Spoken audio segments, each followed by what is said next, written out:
ꯑꯍꯥꯟꯕꯗ ꯑꯩꯍꯥꯛꯅ ꯏꯔꯝꯗꯝ ꯁꯅꯥꯂꯩꯕꯥꯛ ꯀꯪꯂꯩꯄꯥꯛ ꯃꯅꯤꯄꯨꯔ ꯑꯁꯤꯗ ꯂꯩꯔꯤꯕ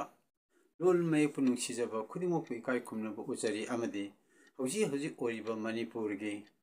ꯇꯪꯗꯨ ꯂꯩꯇꯥꯗ꯭ꯔꯕ ꯐꯤꯕꯝ ꯍꯥꯏꯕꯗꯤ ꯀꯨꯀꯤꯁꯤꯡꯅ ꯁꯦꯄꯔꯦꯠ ꯑꯦꯗꯃꯤꯅꯤꯁꯇ꯭ꯔꯦꯁꯟ ꯇꯥꯜꯂꯛꯄꯗꯒꯤ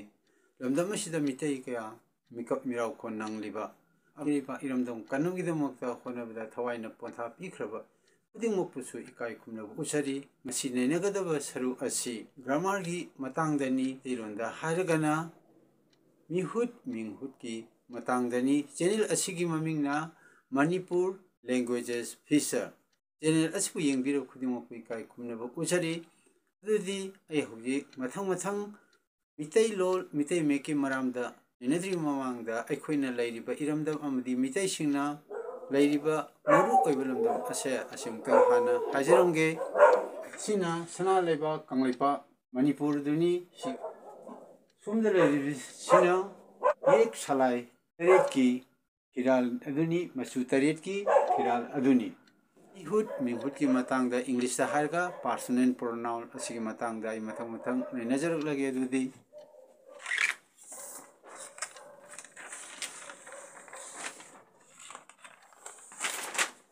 ꯂꯦꯁꯟ ꯅꯝꯕꯔ 14(1)ꯅꯤ ꯃꯤꯍꯨꯠ ꯃꯤꯡꯍꯨꯠ ꯍꯥꯏꯕꯅꯤ ꯏꯪꯂꯤꯁꯇ ꯍꯥꯏꯔꯒ ꯄꯥꯔꯁꯣꯅꯦꯜ ꯄ꯭ꯔꯣꯅꯥꯎꯟ ꯍꯥꯏꯕꯅꯤ ꯑꯗꯨꯗꯤ ꯑꯩ ꯃꯊꯪ ꯅꯩꯅꯖꯔꯛꯀꯦ ꯃꯤꯍꯨꯠ ꯃꯤꯡꯍꯨꯠ ꯍꯥꯏꯕꯁꯤ ꯀꯔꯤꯅꯣ ꯍꯥꯏꯕꯗ ꯃꯤ ꯈꯪꯅꯕ ꯃꯤꯡꯍꯨꯠꯄꯨ ꯃꯤꯍꯨꯠ ꯃꯤꯡꯍꯨꯠ ꯀꯧꯏ ꯃꯤꯇꯩꯂꯣꯟꯒꯤ ꯈꯣꯟꯊꯣꯛ ꯑꯁꯤ ꯏꯪꯂꯤꯁꯇ ꯍꯟꯗꯣꯛꯄꯁꯤ ꯑꯃꯨꯛ ꯍꯟꯅ ꯄꯥꯊꯖꯔꯛꯀꯦ ꯃꯤꯍꯨꯠ ꯃꯤꯡꯍꯨꯠ ꯍꯥꯏꯕꯁꯤ ꯀꯔꯤꯅꯣ ꯍꯥꯏꯕ ꯃꯇꯝꯗ ꯃꯤ ꯈꯪꯅꯕ ꯃꯤꯡꯍꯨꯠꯄꯨ ꯃꯤꯍꯨꯠ ꯃꯤꯡꯍꯨꯠ ꯀꯧꯏ ꯑꯗ ꯏꯪꯂꯤꯁꯇ ꯍꯥꯏꯖꯔꯛꯀꯦ ꯃꯥꯏ ꯇ꯭ꯔꯥꯟꯁꯂꯦꯁꯟ ꯇꯧꯕꯁꯦ ꯏꯪꯂꯤꯁꯇ ꯍꯟꯗꯣꯛꯄꯁꯦ ꯄꯥꯔꯁꯣꯅꯦꯜ ꯄ꯭ꯔꯣꯅꯥꯎꯟ ꯍꯥꯏꯕꯁꯤ ꯀꯔꯤꯅꯣꯗ pronouns in which stand for persons are called personal pronouns ꯑꯃꯨꯛꯀꯟꯅ ꯍꯥꯏꯖꯔꯛꯀꯦ personal pronoun ꯍꯥꯏꯕꯁꯤ ꯀꯔꯤꯅꯣꯗ pronouns which stand for persons are called personal pronoun ꯑꯗꯨꯅ personal pronoun ꯍꯥꯏꯕꯁꯤ ꯀꯔꯤꯅꯣ ꯍꯥꯏꯕ ꯃꯇꯝꯗ ꯃꯤꯒꯤ ꯇꯥꯛꯄ ꯃꯤ ꯇꯥꯛꯄ ꯃꯁꯛ ꯇꯥꯛꯄ ꯑꯗꯨꯕꯨ ꯑꯩꯈꯣꯏꯅ ꯀꯔꯤ ꯀꯧꯏ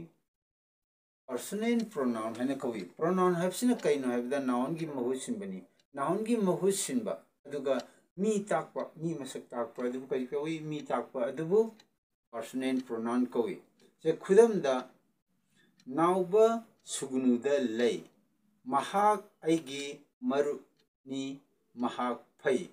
지 마탕시다 문 하저렇게 나우바 수그누다 레이 마학 ꯑꯩꯒꯤ ꯃꯔꯨꯞꯅꯤ ꯃꯍꯥꯛ ꯐꯩ ꯁꯤꯗꯩꯗ ꯃꯥꯒꯤ ꯈꯨꯗꯝꯁꯤꯗꯩꯗ ꯀꯩꯅꯣꯗ ꯅꯥꯎꯕ ꯁꯨꯒꯅꯨꯗ ꯂꯩ ꯃꯍꯥꯛ ꯑꯩꯒꯤ ꯃꯔꯨꯞꯅꯤ ꯃꯁꯤ ꯃꯊꯪ ꯏꯪꯂꯤꯁꯀꯤ ꯁ꯭ꯄꯦꯂꯤꯡꯗ ꯍꯟꯗꯣꯔꯛꯄꯅꯤ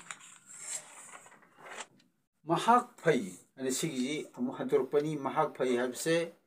ꯏꯪꯂꯤꯁꯀꯤ ꯃꯌꯦꯛꯇ ꯍꯟꯗꯣꯔꯛꯄꯅꯤ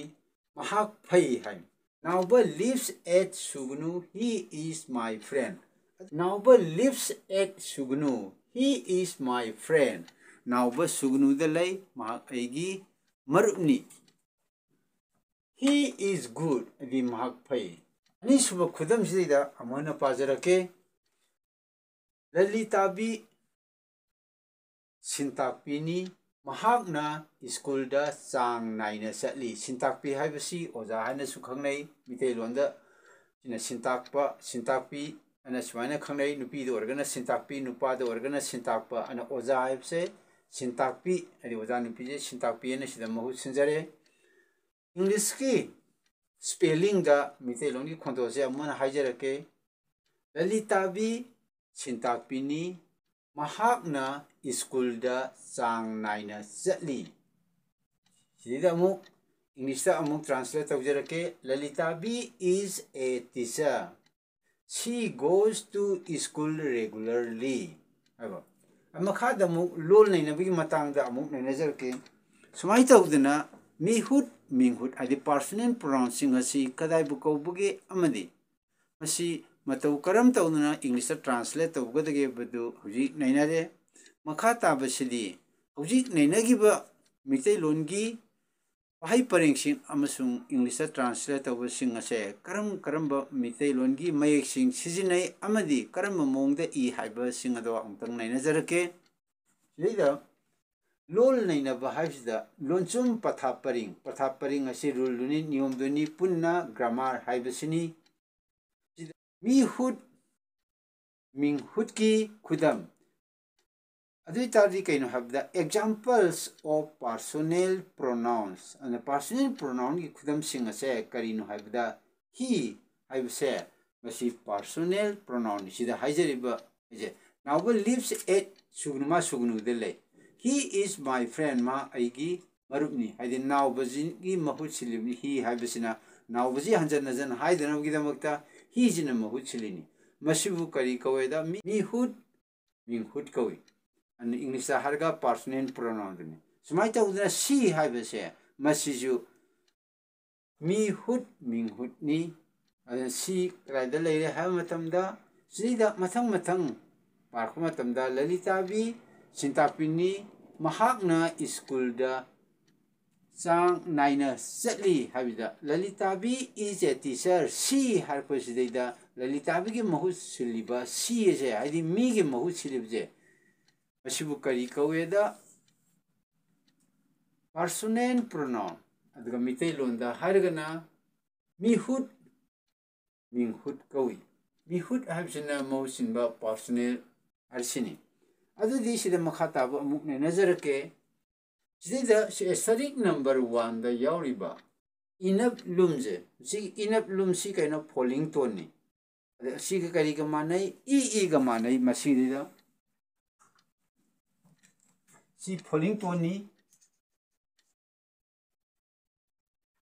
English ki e ga manare mathangda inap sin dang oitar ga di habidi lum yaudraba ina hina parni masiri kaino rising tone ni masi kariga manare English ki I ga manare hairiba inap lum amasung e ase secondary symbol ngaktani maramaduna sidida panjariba inap lum hairi falling tone ase and e ga mane adi mathangda sida pijariba lum yaudda targadi sida izariba lum yaudda targadi masi kari rising tone ni masi kariga manare I ga manare makhata ba amuk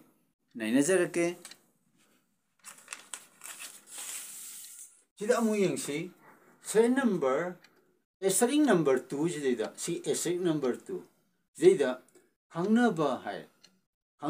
jida am jida nung hajina rt ni sina rising tone ni nungji kariga manare English da ng ga manare sida nung jida lum hapaba si kaino falling tone ni adi si kariga manare ni ng makhada phaina line singani masina nung lumjigi mahusilibani falling tone ase sina rising tone oiba lum yaudragana nungjida kari oiba falling tone oiba ng da makhada phaina line amachingba adi mathangda string number 3 je sigi matangda mu nei nazarke sidaida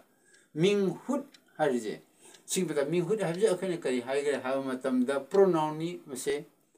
noun gi mosimba pronoun aduni minghut har mi hut minghut haiba sibu kari kauba personal pronoun haiba minghut hargana pronoun ni mi hut hargana mi gi mosimba adi personal oiba English da hargana aduni di makhata mo hajarake unap sina rising tone ga manare sina u ga manare adi unap sida lum hap targadi masi falling tone ni o ga manare adi masangda string number 4g matang sida amuk nazarake string number 4g sida lere sida unji sida lum yaure an sida unji sida lum yaubjina falling tone ni masina o ga manare adi unji sida lum yaudda tardi masi rising tone ni masina u ga manale adi masangda makhata ba amuk nazarake sida igiba sida nung habane nunglum habamne adi unap habane unap sida lum habane mokoi singa se saitap ngaktani English ta harga secondary symbol kawi an sida un habane sida un sida lum hapo targadi masibu kari koba mapung me koba मथकीजिना चैतपनी secondary symbol नि मखागिजिना मपुंग मयेकनी अदि मखादा एसरिंग number 5 सिकी मतंग सिदैदा अमुक नैनजरके सुगुनु हाइबा मतम सिदा गोकने नाने अपुन्ने लुमने मसी पुन्ना कमाई पागदगे हाइबा मतमदा गोक ना अपुन उनब गो ना अपुन उनबने अदि पुन्ना मसी गुनु हैना पाए अदुदी मखा तारपदा गो ना अपुन उना खोन खुजिंग अमा ओइना सिजिनाई खोन खुजिंग अमा ओइना हाइबदी सेलेबल अमा ओइना सिजिनाइबा सिदैदा पारके सिदा सु गुनु दा हाबा सु गुनु दा सेलेबल अहुमने सिदा लेरजे अना गुनु हाबी सेलेबल अमा ओइना लेबा खोल खुजिंग अमा ओइना अना अपुनजिना माना खंगलिजी कैनोदा गो का नागजे खोन खुजिंग अमदा उनब यावरगा गुनु हैना पावा अदुनी मथंगदा यो सिदैदा अमु मखातान हाजके एसरिक नंबर 7 गी सिदैदा अमु हाजके 7 दा फई हारिजों सिदैदा एसरिक नंबर 7 दा फमसैना फई हाबा फमसैना फईजे FEI इंग्लिश दा सिदे नॉट इक्वल टू फई यारे फमजिगा इलोन सुमजिगा फईने सुमाइना इनदेबा इलोन सुमजी इबे मोता सिदा चाइनपसे ओइना सिनबा हाइतारे फईने सिगी हमगा इलोन सुमजे सिनदेबा आइदि इंग्लिश थारगा F5 सुम FAI फईने सुमाइ सिनदे FEI सि ओइना सिनै सुमाइ तौदना लै हाइबजिजु लाई चाइनप सिजिनै लाई इलोन सुमजे मसि सिनदेबा LEI इंग्लिश LEI ओइबा L लाई चाइनपसे मसि ओइना सिजिनै अदना सनबी अमा ओइना फम इलोन सुम लाई इनलोन सुम सिजिनदे एसरिक नंबर 8 की मतंगसिदा अमो हाइजरके सिदैदा आइगी मरनी हाइबसिदा आइगी हाइबसिदा AEIGEE सुमाइना सिनै आइदि अत्याजिगा A गा मानरे अदि चाइनपसिगा EI गा मानरे सेकेंडरी सिंबल जे सिना मपुंग मयेकनी आइदि अत्याजिना मपुंग मयेकनी सिना चाइबनी आइगी हाइबसे AEIGEE सुमाइना इगिनेबा अदि A लौथोखरगा EIGEE सुमाइना इरोय हौजि फावबदा नैनरिबा असिदा पर्सनल प्रोनाउन की मतंगदा मिहुत मिंगहुत की नैनजबा असि मतंग असिदा लोइजरे चैनल असिगी ममिंगना मणिपुर लैंग्वेजेस फीचर सुमाइ तौदना मथंगी अपलोड तौब मतमदसु मथंग मथंग मिते लोन की मतंगदा ट्रांसलेशन अमदी मसिगा मरी लैनबा ग्रामर सेगे मतंगदा मथंग मथंग अपलोड तौजरकनी चैनल असिबु यंगबिरबा खुदिमुपुई काय खुमनबा उचरी ngasiगidi मतंग असिदा लोइसिनजरगे चैनल असिबु लाइक तौबिरमु सब्सक्राइब तौबिरमु अवादपा कया हाइबिरउ पुनमुपु काय खुमनजरी ngasiगidi मतंग असिदा लोइसिनजरगे।